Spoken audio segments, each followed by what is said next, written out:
भगवान गणेश विघ्नों को दूर करने वाले और बहुत जल्दी प्रसन्न होने वाले देवता माने जाते हैं। जो भी भक्त सच्चे मन से गणेश जी की पूजा करता है, गौरी नंदन उस पर शीघ्र कृपा करते हैं। कहा जाता है कि जहाँ गणेश जी का वास होता है, वहाँ उनकी दोनों पत्नियां रिद्धि और सिद्धि भी रहती हैं और उनके पुत्र शुभ और लाभ भी उनके साथ ही आते हैं। कभी कभी भक्त अपनी सरल बुद्धि और सच्ची भक्ति से भगवान को भी सोचने पर मजबूर कर देते हैं। बहुत समय पहले की बात है, एक छोटे से गांव में एक अंधी बुढ़िया रहती थी। वह बहुत गरीब थी और उसकी आंखों की रोशनी भी जा चुकी थी, इसलिए उसकी दुनिया हमेशा अंधेरे में डूबी रहती थी। लेकिन इतनी कठिनाइयों के बावजूद वह बुढ़िया बहुत संतोषी और धार्मिक स्वभाव की थी। उसका अधिकतर समय भगवान गणेश की भक्ति में ही बीतता था। हर सुबह और शाम वह अपने छोटे से मंदिर में बैठकर गणेश जी का ध्यान करती, भजन गाती और हाथ जोड़कर प्रार्थना करती थी। उसकी भक्ति इतनी सच्ची और निर्मल थी कि वह अपनी गरीबी और दुखों को भूलकर केवल भगवान के नाम में लीन रहती थी। गणेश जी भी अपनी इस सच्ची भक्त को देखकर बहुत प्रसन्न हुए। बुढ़िया ने कभी धन, सुख या किसी चीज की इच्छा नहीं की थी। वह तो बस भगवान की भक्ति से ही संतुष्ट थी।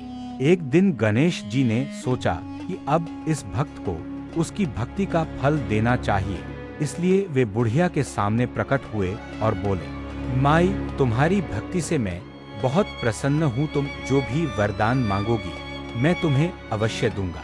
बुढ़िया यह सुनकर हैरान रह गई। उसने विनम्रता से कहा, प्रभु, मैंने तो कभी कुछ मांगना सीखा ही नहीं, मैं तो बस आपकी पूजा करती हूँ। गणेश जी मुस्कुराकर बोले, फिर भी माई, तुम सोच लो और कल मुझसे अपना वरदान मांग लेना। यह कहकर वे अंतर्ध्यान हो गए। अब बुढ़िया सोच में पड़ गई कि आखिर उसे क्या मांगना चाहिए। उसने घर जाकर अपने बेटे और बहू को सारी बात बताई। बेटे ने कहा, माँ, आप भगवान से बहुत सारा धन मांग लो ताकि हमारी गरीबी दूर हो जाए। लेकिन बहू बोली, नहीं माँ, आप एक सुंदर पोते का वरदान मांगिए ताकि घर में खुशियाँ आए और वंश आगे बढ़े। दोनों की बातें सुनकर बुढ़िया और भी उलझन में पड़ गई। फिर उसने अपनी पड़ोसन से सलाह ली। पड़ोसन ने कहा, माई, तुम्हारी आंखों की रोशनी चली गई है, इसलिए तुम भगवान से अपनी आंखें ही मांग लो ताकि तुम दुनिया देख सको।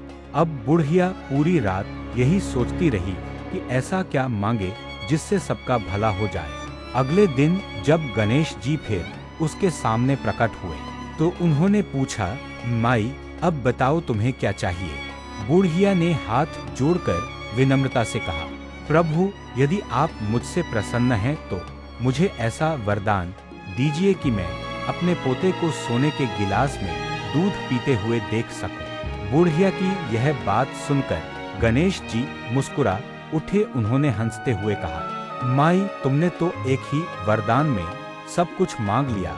इसमें तुम्हारे बेटे के लिए धन भी है, बहू के लिए पोता भी और तुम्हारे लिए आंखों की रोशनी और लंबी उम्र भी।